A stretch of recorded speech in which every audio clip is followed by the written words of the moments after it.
High, আমি কাবেরী। আজকে তোমাদের সঙ্গে শেয়ার করব একটা ঘরোয়া রান্নার রেসিপি। খুবই স্বাস্থ্যকর।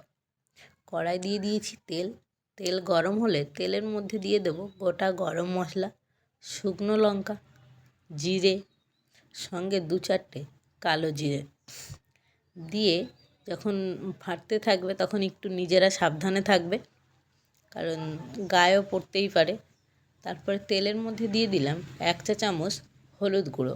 হলুদ গুঁড়ো দিয়ে তেলের সঙ্গে খুব ভালো করে মিশিয়ে দিলাম। যেটা লেগে আছে ওটা তেলে খুন্তির সাহায্যে নাড়াচাড়া করে তেলের মধ্যে দিয়ে দেবো। এই অবস্থায় দিয়ে দিলাম কেটে রাখা আলু ও ভিজিয়ে রাখা কাবলি ছোলা। দিয়ে পরিমাণ মতো লবণ দিলাম, দিয়ে খুব ভালো করে নেড়ে চেড়ে নিলাম। দেখছো কালারটা কেমন এসেছে। এরপরে দিয়ে দিলাম কুচি করে রাখা লঙ্কা, দিয়ে একটু উল্টে পাল্টে নিলাম। উল্টে পাল্টে নিয়ে দিয়ে দিলাম চিনি।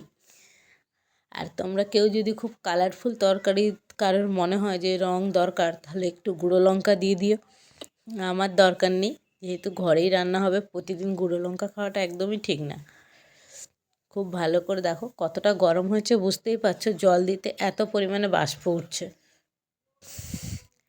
পরিমাণ মতো জল দিয়ে দিলাম। যারা যেমন খেতে চাও, গা মাখা মাখা খেতে চাইলে অবশ্যই একটু কম করে দেবে, আর একটু ঝোল ঝোল খেতে চাইলে একটু বেশি করে জল দেবে। দেখো আমি জলটা দেওয়ার পরে সবজিগুলোর সঙ্গে জলটা খুব ভালো করে একটু নেড়ে চেড়ে নিতে হবে। নেড়ে নিয়ে ঢাকিয়ে দিলাম। 2-1বার খুলে দেখলাম, যতক্ষণ না আলুটা সিদ্ধ হবে, আলু ছোলা এগুলো কতটা সিদ্ধ হয়েছে দেখতে হবে। দেখো জল বেশ অনেকটাই কমে এসেছে, আর প্রায় হয়ে গেছে। এই পর্যায়ে দিয়ে দিলাম একটু গরম মশলার গুঁড়ো দিয়ে একটু নেড়ে চেড়ে নিলাম। মোটামুটি তরকারিটা হয়েই এসেছে। এই অবস্থায় একটু লবণটা তোমরা স্বাদটা চেক করে নেবে কেমন হয়েছে। এদিকে দেখো বেলে নিয়েছি লুচিগুলো কড়াই দিয়ে ভাজছে, কারণ আজকে লুচির সঙ্গে তরকারি হবে। প্রতিটা লুচি যে ফুলতেই হবে এমন নয়, কিন্তু একটু লাল লাল হতে হবে, মচমচে লুচি হবে, তবেই তো খেতে ভালো লাগবে।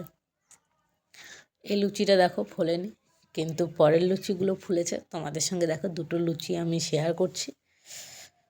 কিছু সব লুচি ফুলবে এমন সত্যি কারোর কাছেই হয় না।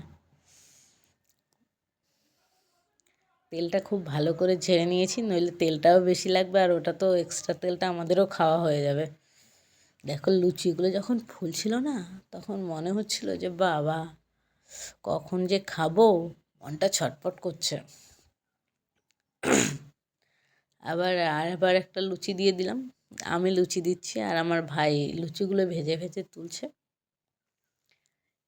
দেখেছো লুচিগুলো কেমন ফুলছে। কিন্তু লাল লাল হওয়া খুব দরকার, না ফুললেও চলবে, কিন্তু লাল লাল হতেই হবে।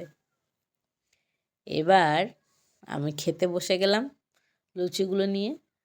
দেখো অল্প পরিমাণেই লুচি করা, বাড়িতে খুব বেশি জন নেই। সবাইকে টাটা। সবাই ভালো থাকবে, সুস্থ থাকবে। সবাইকে নমস্কার। আমার ভিডিওটা শেষ পর্যন্ত দেখার জন্য আমার পাশে থেকো। আর পরিবেশ পরিস্থিতি দিনে দিনে এত খারাপ হচ্ছে, সবাই খুব সাবধানে থেকো।